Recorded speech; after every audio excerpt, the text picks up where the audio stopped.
Claves de la semana. Seguimiento de noticias internacionales elaborado por CESTE.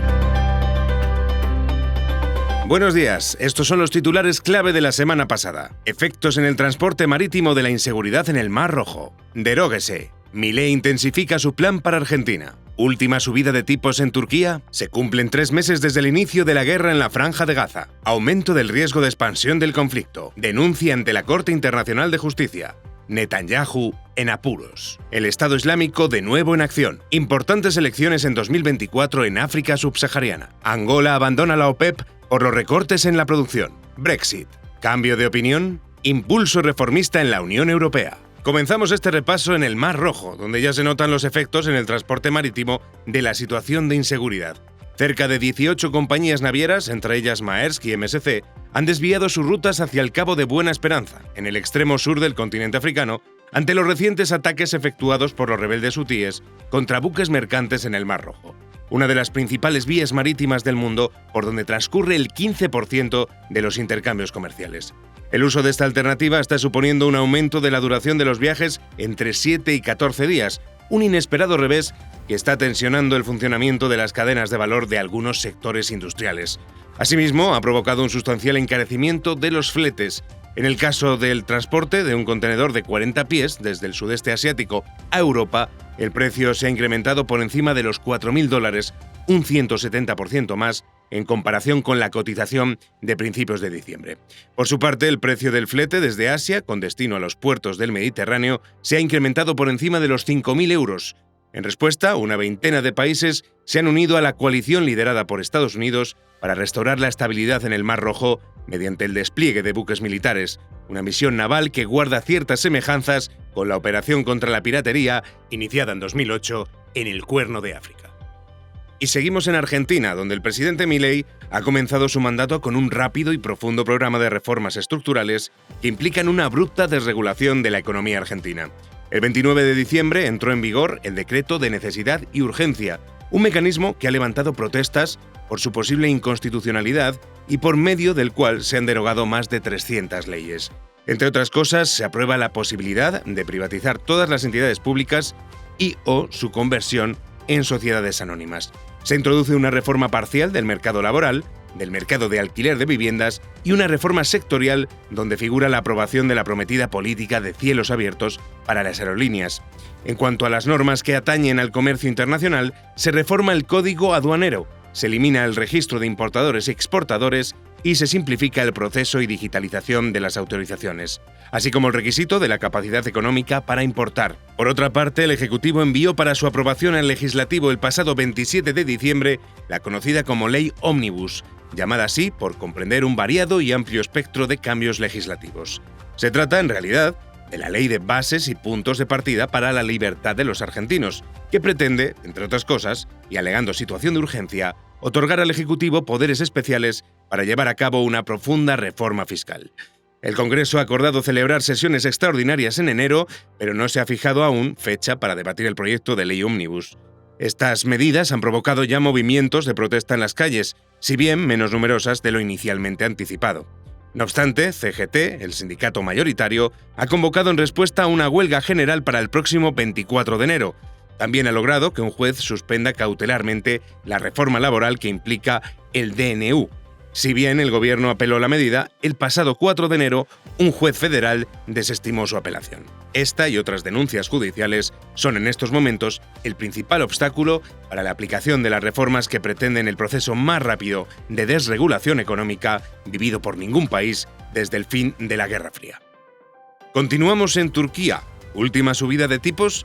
En su última reunión del año, el Banco Central de Turquía subió los tipos de interés en 250 puntos básicos hasta el 42,5%, el nivel más alto en 2 décadas. Se trata de la 7ª subida desde que la antigua banquera de Wall Street, Hafize Gaye Erkan, fuera nombrada gobernadora de la institución monetaria el pasado mes de junio, cuando los tipos se situaban en el 8,5%. En la reunión anterior, celebrada en noviembre, el Banco Central subió los tipos 500 puntos básicos, pero advirtió de que las subidas estaban llegando a su fin. Este mes ha optado por una subida menor, a la vez que afirmaba que los tipos de interés se acercan ya al nivel necesario para establecer el rumbo de la desinflación. Ahora bien, es probable que con una inflación del 63% en el mes de noviembre, la subyacente se sitúa en el 69,9%, todavía se produzca alguna subida adicional en los primeros meses de 2024. Los incrementos de tipos introducidos desde junio han conseguido reajustar la balanza por cuenta corriente al provocar una moderación de la demanda interna y por ende de las importaciones, lo que supuso que Turquía registrase superávit por cuenta corriente tanto en septiembre como en octubre. La inversión en cartera también ha vuelto a registrar signo positivo, aunque es bastante volátil. Sin embargo, el cambio de orientación de la política monetaria no ha conseguido revertir las pérdidas de valor de la lira, que sigue depreciándose frente al dólar, con pérdidas acumuladas ya del 31% desde finales de mayo. En este contexto hay que tener en cuenta que con las elecciones locales previstas para el mes de marzo, existe el riesgo de que el presidente Recep Tayyip Erdogan presione al Banco Central para que reduzca los tipos antes de tiempo o para que suspenda las subidas con el fin de ganar apoyos. Y también seguimos muy pendientes de la Franja de Gaza, donde se cumplen 3 meses desde el inicio de la guerra. El portavoz de las Fuerzas Armadas israelíes señaló el pasado 6 de enero que se han completado los objetivos de desmantelamiento de la estructura militar de Hamás en el norte de Gaza, una ofensiva en la que, según los medios oficiales hebreos, se han neutralizado a 8.000 milicianos palestinos. Una vez alcanzados estos objetivos, el Ministerio de Defensa ha ordenado la desmovilización de 5 brigadas de reservistas. A partir de ahora, la campaña militar se centrará en el centro y el sur de la franja y, según la administración israelí, podría prolongarse durante el primer semestre del año. La intensidad de la ofensiva en estos 3 meses ha superado con creces los escenarios previstos por los expertos. Según un estudio realizado a partir de imágenes por satélite, elaborado por el medio de comunicación estadounidense Wall Street Journal, las 29.000 bombas lanzadas por las Fuerzas Armadas israelíes han destruido o dejado inhabitable el 70% del 500.000 de edificios de la franja. Ante el avance de la operación militar, cerca de 1 millón de gazatíes se ha desplazado a la localidad de Rafah, en la frontera con Egipto, una migración masiva que está provocando un hacinamiento extremo, según Naciones Unidas. Y todo mientras aumenta el riesgo de expansión del conflicto. Nueva denuncia ante la Corte Internacional de Justicia. En el ámbito regional, el clima de tensión se ha acentuado tras el bombardeo efectuado por un dron israelí el pasado 2 de enero contra instalaciones de Hamás en la capital de Líbano, Beirut. En el ataque fallecieron 6 personas, entre ellas el número 2 de Hamás, Saleh al-Arouri. Desde entonces se ha intensificado el lanzamiento de proyectiles a lo largo de la frontera, tanto por el lado de la milicia libanesa de Hezbollah como por parte de las fuerzas hebreas. Ello configura un peligroso escenario que ha agravado el riesgo de que estalle una nueva guerra entre Israel y el Líbano. En el plano diplomático, el 29 de diciembre, Sudáfrica presentó una denuncia ante la Corte Internacional de Justicia contra Israel por violar sus obligaciones como firmante de la Convención para la Prevención y la Sanción del Delito de Genocidio. El país africano sostiene que los actos de Israel tienen un carácter genocida, ya que se cometen con la intención específica de destruir a los palestinos de Gaza como parte del grupo nacional, racial y étnico palestino más amplio. El gobierno de Tel Aviv ha señalado que comparecerá ante la Corte Internacional de Justicia de La Haya para defenderse de las acusaciones. Y mientras, Netanyahu en apuros. En el plano nacional, el 1 de enero, el Tribunal Supremo de Israel anuló la controvertida reforma judicial aprobada por el gobierno de Netanyahu en el mes de julio, que pretendía eliminar la capacidad de la judicatura de derogar leyes consideradas irrazonables. Cabe recordar que esta reforma había dominado la agenda sociopolítica de Tel Aviv durante la primera mitad de 2023. El temor a que esta normativa erosionara gravemente la separación de poderes desencadenó multitudinarias protestas durante 30 semanas, algo inédito en el país. El primer impulsor de las protestas, el Movimiento para la Calidad del Gobierno de Israel, señaló que la decisión del tribunal ha supuesto una victoria para la democracia, al impedir que el Ejecutivo y sus ministros escapen del control judicial. En cambio, desde el gobierno, se acusa a la judicatura de acaparar los poderes del Estado.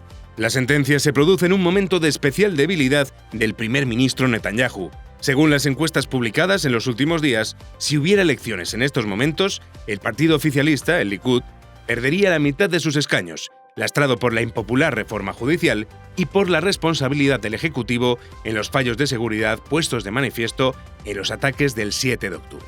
Y la situación también es preocupante en Irán, donde el Estado Islámico ha vuelto a actuar. En medio de la crisis que sacude a la región de Oriente Medio, Irán sufrió el pasado 3 de enero el atentado más mortífero desde la creación de la República Islámica, con 84 personas fallecidas y más de 200 heridos. Un ataque además lleno de simbolismo. Las dos explosiones se produjeron en las inmediaciones de la ceremonia que conmemoraba el aniversario del asesinato, mediante un ataque efectuado por drones estadounidenses en Irak, del comandante de la fuerza Quds de la Guardia Revolucionaria, Qasem Soleimani, considerado una figura clave en la ramificación de la influencia de Irán en países como Irak, Líbano y Siria. El Estado Islámico se ha atribuido la autoría del atentado. Según las declaraciones difundidas por el grupo yihadista, las detonaciones fueron perpetradas por dos terroristas suicidas. La injerencia del Estado Islámico en Irán no es nueva. En 2018 reivindicaron la autoría del atentado durante un desfile militar en la ciudad de Ahvaz, y en 2022 llevaron a cabo otro ataque en la ciudad de Shiraz. Se cree que detrás de estos ataques está la rama del grupo yihadista en Afganistán, conocida como ISIS-K, por sus siglas en inglés. Ante el grave fallo en la seguridad, las autoridades persas han reforzado el despliegue de unidades militares a lo largo de la porosa frontera con Afganistán. Asimismo, más de 30 personas han sido arrestadas en las últimas horas por su supuesta vinculación. También pendientes de África subsahariana, donde se esperan importantes elecciones en 2024. Varios países africanos celebrarán elecciones generales o presidenciales a lo largo del año 2024, procesos que se observarán con inquietud, dado el contexto de deterioro democrático que se ha experimentado en el continente en los últimos años. En febrero, los senegaleses escogerán a su nuevo presidente, después de que Macky Sall renunciase a un polémico y anticonstitucional, según sus críticos, tercer mandato. Todavía se desconoce si Ousmane Sonko, principal opositor y actualmente encarcelado, podrá presentarse. En Sudáfrica, todavía sin fecha fijada, el presidente Ramaphosa se postulará a la reelección en lo que serán los comicios más reñidos desde el fin del apartheid en 1994 y que podrían poner fin a 30 años de gobiernos del African National Congress. Las elecciones nacionales de Ruanda se llevarán a cabo en julio y, salvo sorpresa mayúscula, se espera que Paul Kagame, al frente del país desde 1994 y presidente desde el 2000, continúe su autoritario liderazgo. En Ghana, la evolución de la maltrecha economía determinará el sucesor del presidente Akufo-Addo. Bajo su mandato, el país ha sufrido el duro golpe del default, por lo que es posible que haya una alternancia en el poder. Además, es posible que se celebren finalmente elecciones en Sudán del Sur, las primeras tras su independencia y después de años de retraso, pero todo dependerá de que la junta militar que conforma el gobierno de transición cumpla lo acordado con la oposición. Los votantes de otros países como Mozambique, Namibia, Botsuana y Togo también serán llamados a las urnas a lo largo del año. También es protagonista estos días Angola, que abandona la OPEP por los recortes de producción. Angola ha decidido abandonar la Organización de Países Exportadores de Petróleo por desacuerdo con los objetivos de producción, después de que el cártel, liderado por Arabia Saudí, anunciase recortes para mantener los precios elevados.